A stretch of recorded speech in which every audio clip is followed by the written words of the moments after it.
This is a video regarding the history of humanity and a lost civilization that was erased from the textbooks by some forces, company, dark forces mainly, that replaced the true history with a fake narrative. This is Miss Michelle Gibson. I highly recommend her YouTube channel, and let's listen to her observations. Information resonates with me. It is out there to look into if you are interested in finding out more for your own research. First, I came to this level of awareness by following sacred, geometrically based alignments, and I have received a ton of information in return. I already understood that there was a missing ancient advanced Moorish civilization from our history books, and that something major in a negative way towards humanity has taken place here. Humanity is far from the positive evolutionary path that it was on. Several years before I discovered the key which unlocked the physical layout of the planetary grid system and the suppressed ancient global civilization, which was finding a star tetrahedron, when I connected major cities of North America, I saw lining up in lines, extending the lines, following up on what I found, and which forms the basis of all my research. I learned about the concept of the holographic universe, primarily from Greg Braden's work, but also from Drunvalo Melchizedek's work, the man who brought sacred geometry back into the collective awareness starting in the late 1970s, as well as humanity's direct connection to the universe and Earth. It was from Drunvalo's work that I learned about sacred geometry in about 2007 and 2008.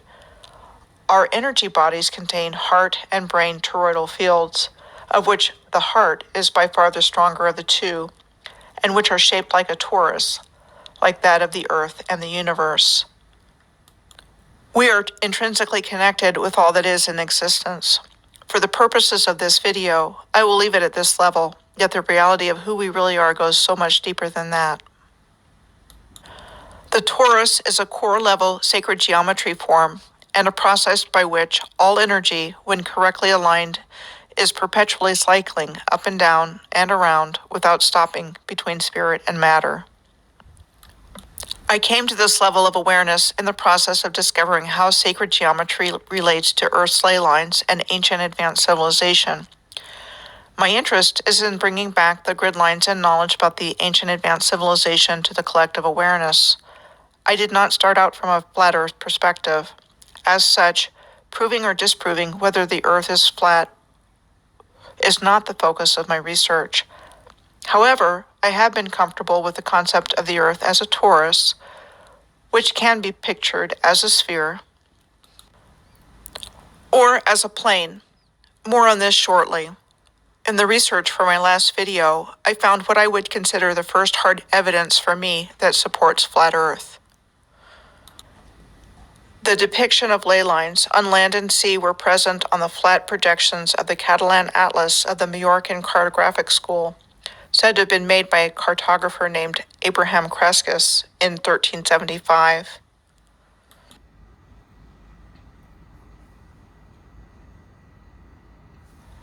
Then in the 1500s, Gerardus Mercator comes along with a world map that is considered to be the first, where sailing courses on the sphere were mapped to the plane map, allowing for a correction of the chart to be more useful for sailors. And that looks a lot like the Catalan Atlas, with the exception that there are no ley lines on land, only on water. The ley lines were starting to disappear from Earth's maps. And, oh, by the way, Mercator was a globe maker as well. Within the same century, in October of 1582, the Gregorian calendar was introduced by Pope Gregory XIII for the given reason of correcting the Julian calendar on stopping the drift of the calendar with respect to the equinoxes, and included the addition of leap years. It took 300 years to implement the calendar in the West, and nowadays used in non-Western countries for civil purposes. Indigenous calendrical systems like the Mayan calendar were involved with the harmonization and synchronization of human beings with natural cycles of time, and not linear time. In the year 1583, only 1 year after the introduction of the Gregorian calendrical system, Joseph Justus Gallagher, called the father of modern chronology, published the Opus de Emendatione Tempore, or Study on the Improvement of Time, a study of previous calendars. In it, he was said to compare the computations of time made by the various civilizations of antiquity, and in the process of doing so, correcting their errors and placing chronology for the first time on a solidly scientific basis. Do all of these things, globe makers and a new calendrical system, represent deliberate manipulations for control of our perception of time and space? And does a new chronology exist to provide the rationale for explaining the discrepancies between the systems? I came across David Lapointe's work on primer fields on YouTube several years ago, and his theory, which has been extensively tested by physicists in laboratory vacuum chambers, that every component of matter has a double toroidal-shaped magnetic field that radiates from its core, including the structure of our universe and the Earth. Then there is the electric universe theory, which generally states that electricity is the engine behind a long list of natural and astrophysical spectacles, and supports the idea that electricity powers the sun and the stars, and that cosmic occurrences are electrical in nature. This is a good segue for me into the Dogon, who live in the country of Mali in northern Africa. The Dogon have a very sophisticated spiritual, astronomical, and calendrical system, as well as extensive anatomical and physiological knowledge.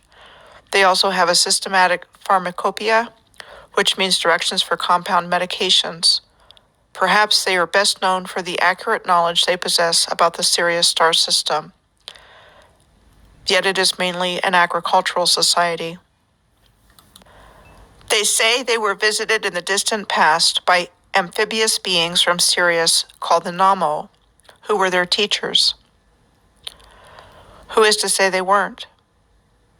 The Dogon have such an incredibly advanced and sophisticated knowledge that the only explanation for it is that they are telling the truth.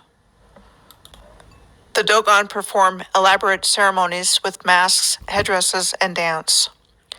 Compare the Dogon headdresses in this ceremony on the top with the flag of the Tuareg people, who also live in this part of West Africa, in the middle, and on the bottom, the well-documented laboratory electric discharge form of plasma next to a form called the stickman that is found in rock art worldwide. Think the ancient peoples of the earth might know something we don't?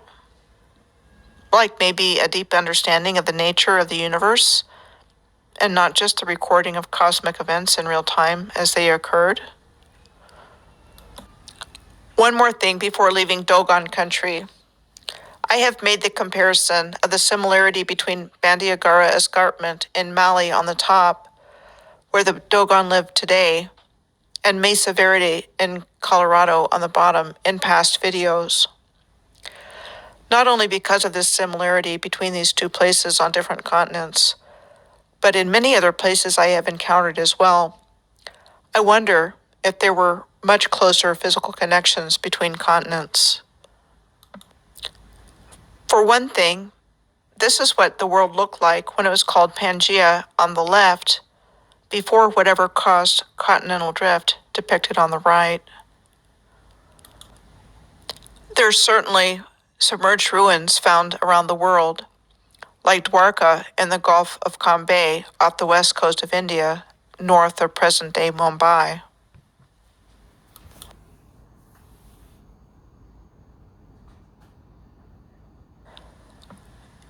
Yonaguni off the coast of Okinawa in the westernmost part of Japan, and underwater ruins off the western coast of Cuba, to name a few.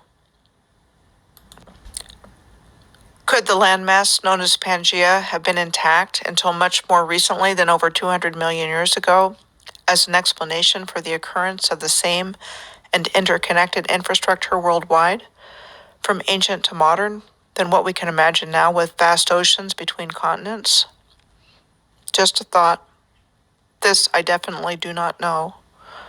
Regardless of anything, there are huge chunks of information missing from the historical record that we no longer have access to by conventional means. We just have mind-boggling mysteries that we can't explain by conventional means.